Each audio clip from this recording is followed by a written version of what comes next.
Hello, this is Professor Broker, and this lecture is the third installment for Chapter 1. In this lecture, we will cover the next three principles of economics in Chapter 1, and they're called How People Interact. Let's get started. Okay, so again, we said Chapter 1 in Mankiw's microeconomics textbook is basically like a tourist platter. Okay, we're not going to go in depth about any of these principles, but it gives us a sampling of what's out there. Okay, so again, these were the first four principles: how people make decisions. We're going to talk about how people interact in this lecture, and don't forget that there are three principles dealing with macroeconomics that are also important, but are best discussed in a macroeconomics course. Okay, so the next principle is trade can make everyone better off. Trade can make everyone better off. If I brought a cake into class and I sliced off a piece of that cake and I ate it, I've gained one piece of cake and you've lost one piece of cake. That's what's called a zero-sum game. I gained the cake, you lost the piece of cake. Okay? 1 minus 1 is 0. That's a zero-sum game. I gained, you lost. Okay? That's how most people think about trade. Okay? Trade has the distinction of being one of the most important ideas in economics and also one of the least intuitive, because really that's not how trade works between individuals, between states, between countries. Okay? So let's try to discuss it as best we can in our limited time here. We'll discuss trade a lot more in depth in Chapter 3. Okay? But if you just think about it, you as an individual, okay? Think about your own trading habits. Do you trade? You might say, no, I don't trade. I buy everything local. Well, that's fine, except that you do trade, right? Otherwise, you would be stuck consuming only what you could personally produce from scratch, right? So if I asked you, what could you consume as a consumer? What could you live off of, right? What could you eat? What could you wear? What could you do if you could only eat and wear things that you yourself made from scratch? Well, the list would be, could you make your own cell phone from scratch? Could you make your own clothes from scratch? Could you make your own car from scratch? My guess is not. Okay, definitely not what you currently consume to the level you currently consume. Self-sufficiency is a romantic ideal by some, but it almost certainly means poverty level living for most people. Okay, and that's the point. So we trade, right? You specialize in something. Okay, you'll have a career. We have money in our system to facilitate exchange, and then you'll go trade with other people to buy your clothes, to buy your cell phone, to buy your cars, right? Because that makes you better off. That's the principle of trade. It's far more efficient, again, for specialized production and then to exchange with other people. This is true for individuals. This same principle is true for countries too, right? Let's think through this a little bit more even. So let's just say that I'm the best at mowing my lawn. I have grass in my yard and I need it mowed, right? And let's just say I'm really good at it. I can do it efficiently. I can do it quickly. I can do it well with quality. Let's just say I also enjoy doing it. Okay? Well, does that mean that I should always mow my own lawn? Right? And the answer is of course not, right? Could it make, even though I'm the best at it, maybe I have a lawnmower. Maybe, maybe I even have the time to do it. Okay? Does that mean that it would make economic sense for me to always mow my lawn? Of course it wouldn't. I can easily benefit from trading, in other words, hiring or outsourcing and hiring someone else to mow my lawn for me. If paying someone else to mow my lawn frees up my time maybe to teach a summer class, right? Or to do some other work, some consulting work, or maybe to spend more time with my family, which I enjoy, right? Anything like that. If it frees up my time to do something that more valuable, then of course it makes sense for me to trade, to outsource, and to hire someone else to mow my lawn. That's the principle at work here. Okay, the principle trade can make everyone better off. And of course, someone would only mow my lawn if they felt like it was worth it, if I was willing to pay them enough to make it worth their while to mow my lawn, right? Otherwise, they probably wouldn't do it either. Okay? So, would the United States as a whole be better off not trading with any other country? Okay, a lot of people say yes, and you're perfectly welcome to that opinion. But I just want to walk through the logic of that statement, right? Okay, so if the United States would be better off literally not trading with any other country, okay, then it should, because self-sufficiency itself can make a society better off, then it should also make sense that Kentucky, the state of Kentucky, would be better off. We would have better and higher standards of living in Kentucky if we never traded with any other state or any other country for that matter.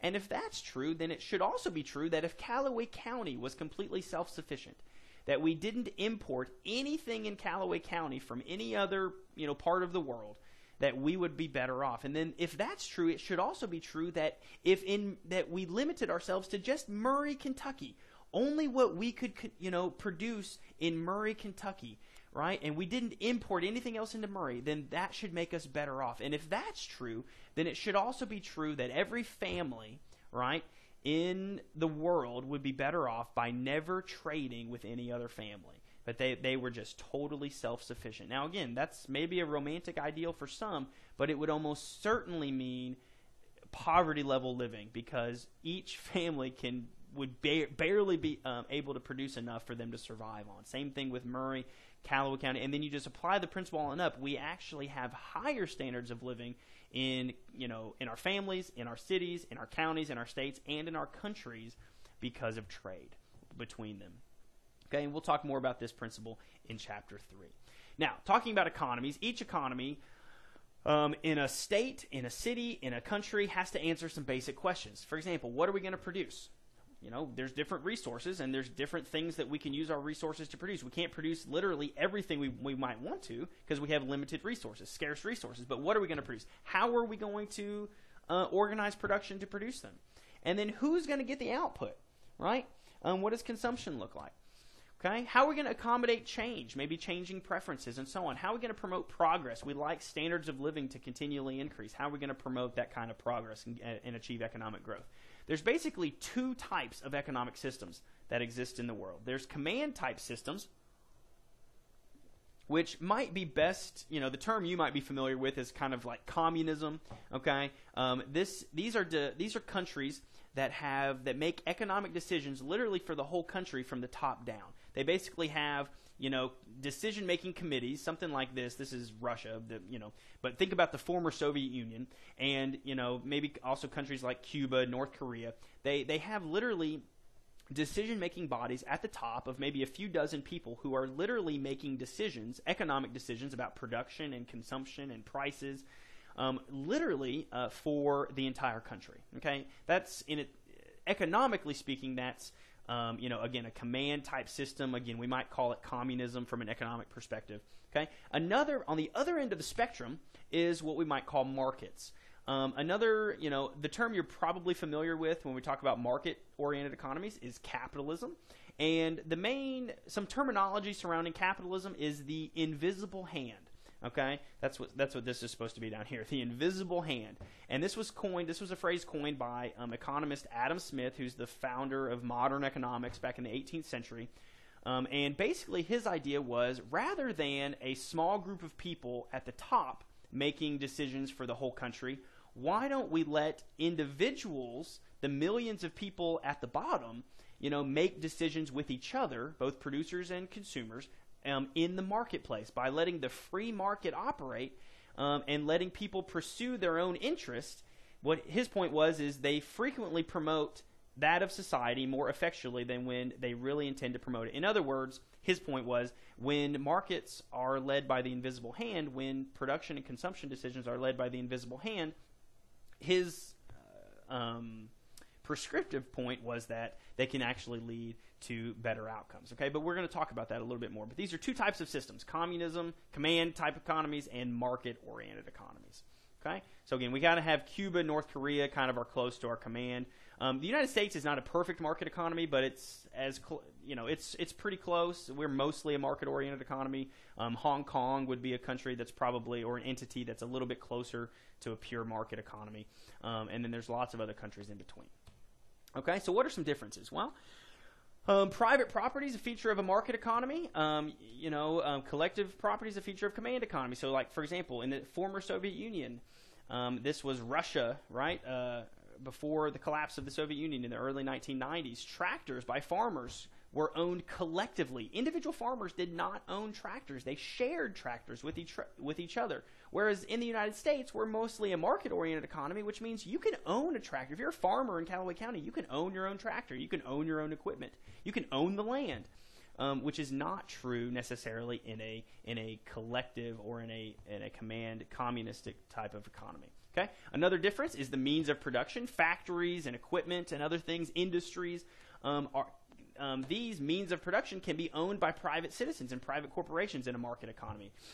Whereas in a command economy, a communistic economy, or just a command economy, I should say, then these means of production are usually owned by the government, right? Because those decisions are made at the top. And so, for example, the oil industry in the U.S., although the government definitely has influence into the energy sector, for example, you have ExxonMobil, which is a private corporation, right? The means of production there are owned privately and are subject to the private incentives of the profit motive and cost minimization and so on that exist in a market economy. Whereas in Saudi Arabia, for example, the oil industry is owned by the government and run by the government, which is more of a command structure.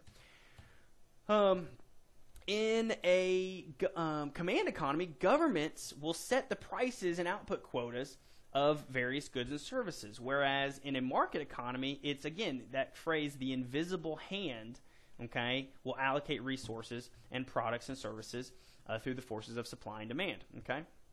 So, and we'll talk a lot more about how the invisible hand works, specifically through supply and demand, in Chapter 4, okay? But right now, it'll be useful to know the terminology, what the invisible hand, it's the market allocating resources in a decentralized way. And this can be illustrated in Cuba, right? We've just recently changed our relations with Cuba, but for a long, long time, we actually, the United States had a trade embargo with Cuba, and we would not export or import things from Cuba. And so one thing that Cuba is famous for is Cuban cigars. There was a delegation in the 90s, a government delegation that went to Cuba, just trying to build relations, I guess.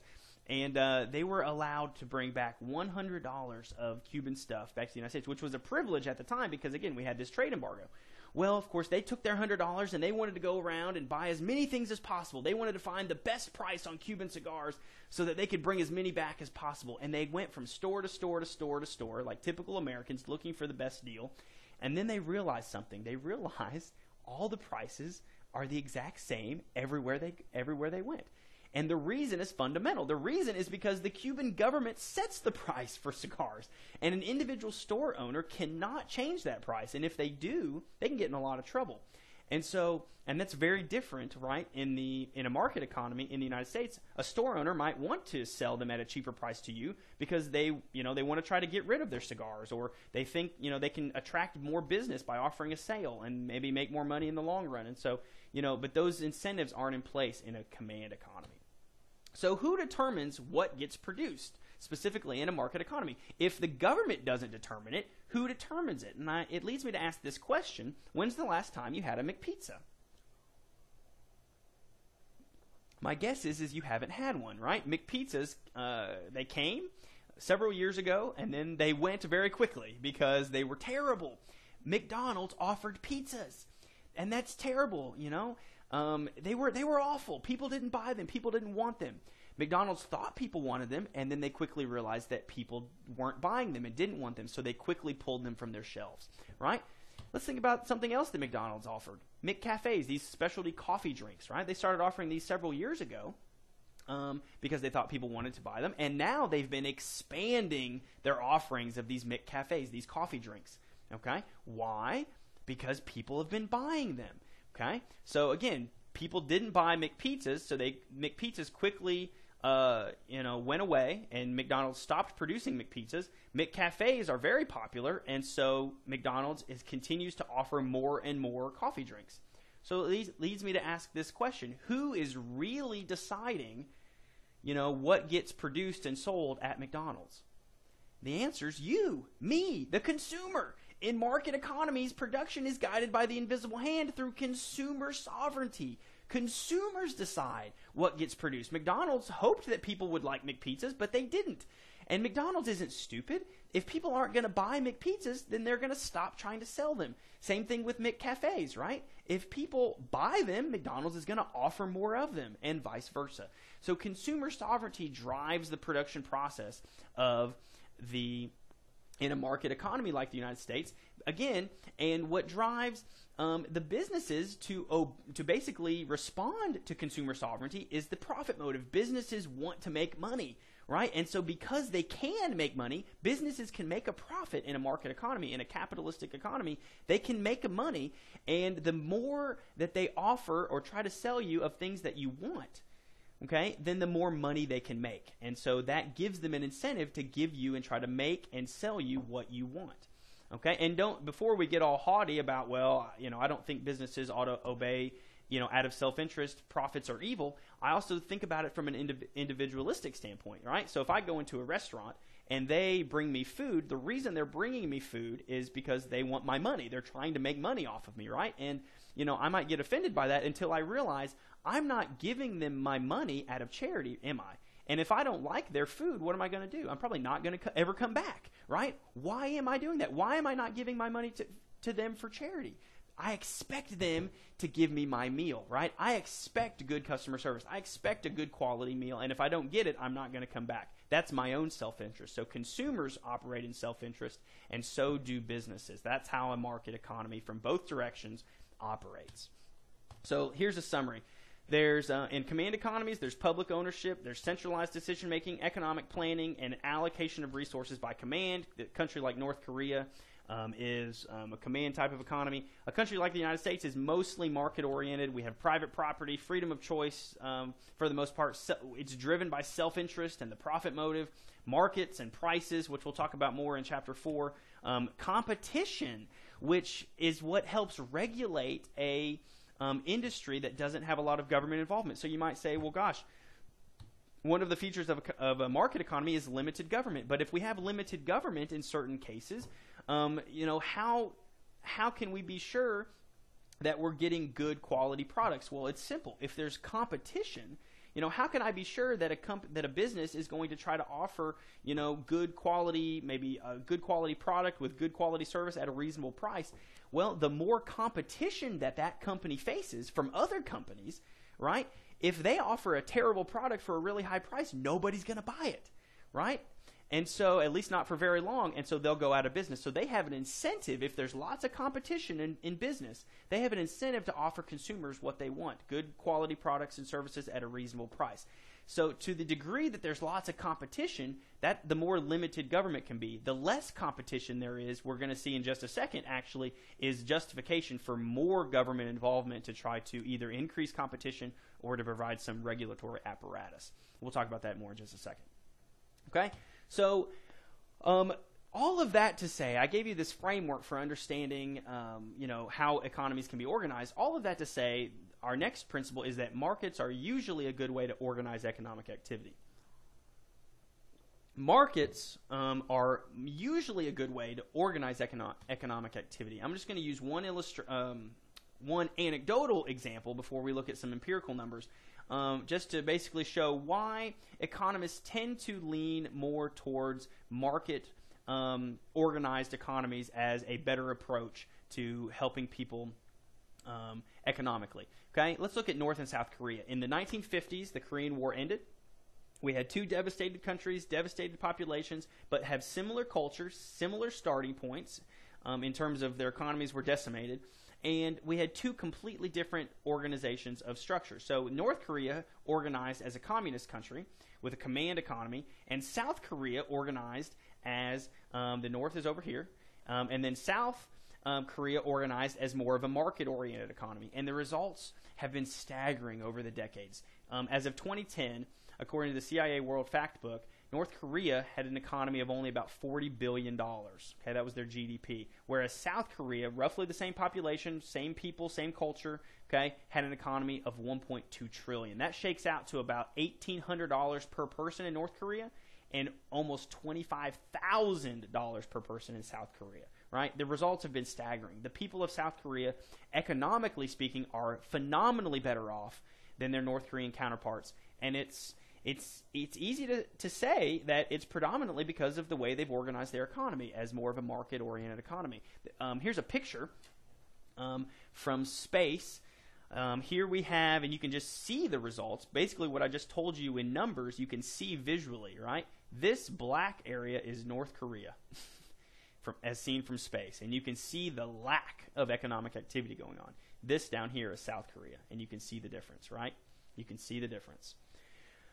Some more data. Gary Becker, who's a Nobel laureate economist, he said, look at developing countries. Okay, countries like South Korea, other countries like China and India. 1 billion people have been lifted out of poverty, he said, since 1990 because of their countries because these countries moved toward more market-based economies. 1 billion people, market-oriented economies, market economics, and countries switching away and moving a little bit away from command in the 1980s and 1990s and and the 2000s has helped lift 1 billion people out of abject poverty.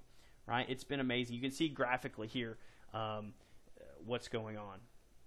This data from the American Enterprise Institute, right? And poverty reduction worldwide in this blue line, as well as just in East Asia. Okay, and it's just been staggering. It's been staggering. Some other data to see this is there's an index of economic freedom that's been compiled using some data from the World Bank and others, and essentially what this index creates is a system where we can judge countries based on their regulatory framework, sort of their laws, their tax code, and so on and so forth. The countries that have an index of economic freedom closer to 100 are more of market-oriented economies. The countries that have an index of economic freedom closer down here, like 0, 10, 20, are more command-oriented economies, right? And then, of course, you have most countries are in between those two extremes, but you get the idea, right? Command, market, right? And then what I did was I took GDP per capita, which is income per person in these countries, and I just plotted, I just compared the numbers to see if there was a trend. And, it's not a perfect trend, but there is a trend, right? What's the trend that you see? And this is based on 2010 data. The trend is obvious, right? The more market-oriented economies in the world are also the economies in the world that tend to have a higher standard of living for its citizens. And the less market-oriented economies in the world, the more command or communistic countries in the world, tend to have much lower standards of living for their citizens. All right? I'll just pull out some examples. This particular data point right there is Cuba. Cuba has very relatively low standards of living compared to other countries in the world. They're also one of the least market-oriented economies in the world. Over here is Hong Kong. Hong Kong is one of the most it actually probably is the most market-oriented economy in the world. And it's also got one of the highest standards of living for its citizens in the world. And right here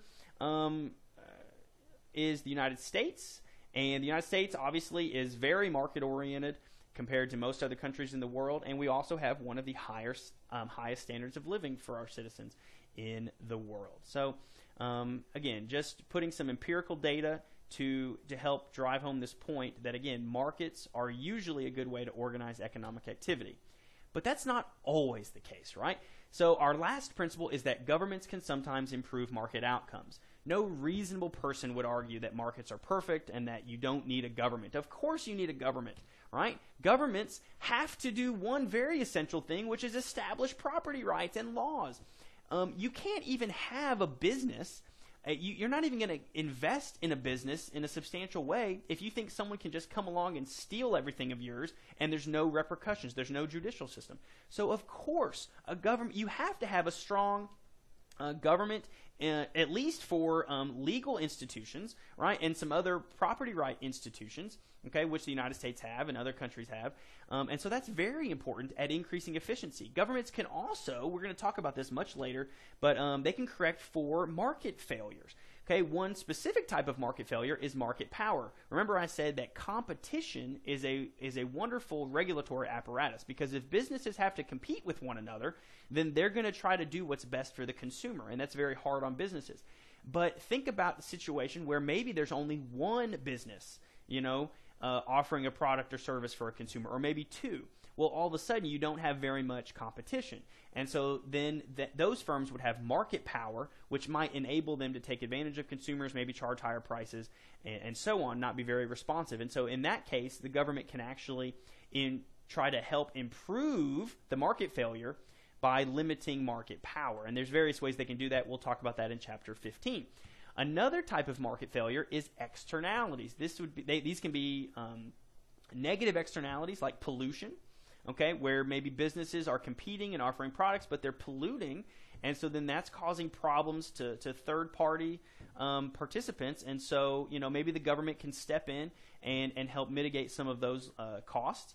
Okay, there can also be positive externalities like vaccinations and education, things that we want more of, but there's third-party benefits that aren't being accounted for. We'll talk about externalities in chapter 10 and some things that the government might try to do to improve the market situation where there's externalities. Okay, then the government can obviously try to improve equality or equity through government policy. This is something that's important to a lot of people. But again, remember, there's almost always a trade-off here. And so, a good example, just a tangible example is like handicap parking spaces. And so like where I work, right, there's some front row parking spaces. It's a very exclusive little parking lot where I tend to try to park, and there's not very many spots, except there's some handicap parking spots right in the front row. And just because of, I guess, where I work, these spots are almost never taken, right? There's just, I guess, nobody that has a handicap sticker that is trying to park in this parking lot. So what that means is that, oftentimes I might not be able to find a parking spot in that parking lot because of the existence of those handicap spots, and I have to park further away. Of course, I'm willing to do that, right? Because it's equitable to try to make these closed spots available for people who might be handicapped trying to get into the building. So, but there often is a trade-off, right, between the government trying to improve equality or equity, but that also oftentimes will reduce some efficiency in some way. Okay, and so there's basically two. To finish up here, there's basically two views of government, right? And you can kind of think about this politically as well, right? One view of government in the market economy is as an umpire. The government should be just a strong umpire enforcing the rules, calling balls and strikes, calling fair and foul, enforcing the rules. But other than that, let the players play the game. Let business and consumers interact and let the market rip. That's one view of government. That's probably more of a conservative view of government, right? Where the government should just basically be enforcing the rules. Whereas there's another view, even in a market economy, there's another view of government that the government should not just act as an umpire, but maybe also can act through other ways as a coach. What does a coach do? A coach tries to directly intervene to change the outcome of the game, right? The coach has a vested interest in picking winners and losers, right? The coach wants to win. And so, this would be a role of government of subsidizing certain industries, taxing other industries, and being actively involved in trying to steer the game in a certain direction. Okay, and this would be more of a liberal view of government with a more active role that the government should play. And I'm not taking a position of which one's right and which one's wrong. It's just two views of government. In either case, we have to recognize that governments are made up of people too, right? The umpires, the coaches, governments are not perfect. Just like markets are not perfect, and markets are usually a good way to organize economic activity, although they sometimes can fail. Governments can sometimes improve market outcomes, but governments can also fail, right? So just one example of that was during the Great Depression. You've probably learned that the Great Depression was this, decades-long thing, and starting in the late 1920s and lasted basically through World War II. What happened? What did businesses do to cause such a colossal failure? Well, with just a little bit of investigation, you'll quickly realize that actually it wasn't business that caused the length of the Great Depression to be so bad. It was actually several independent government decisions that actually deepened the Great Depression. So right after the stock market collapse in 1929, the United States Congress passed what was called the Smoot-Hawley Tariff. The idea was this was a tax on imported goods. In other words, what they said was, we are having an economic slump, an economic recession, so what we should do is tax imported goods, which would make American-made goods relatively cheaper, right, in consumers' eyes. Therefore, consumers would buy American-made goods, boosting American employment, and so on and so forth.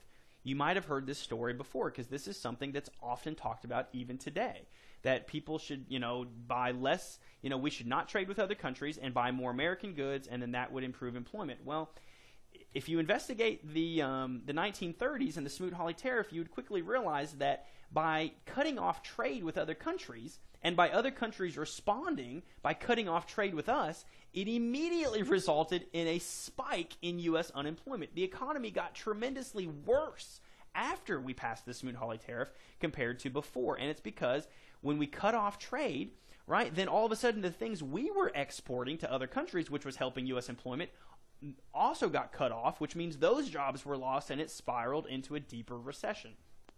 Another big failure of government policy during the Great Depression was bad monetary policy by the Federal Reserve. So the Federal Reserve is made up of people who set the interest rate policy and control the money supply in the United States. They've done it since the early 20th century.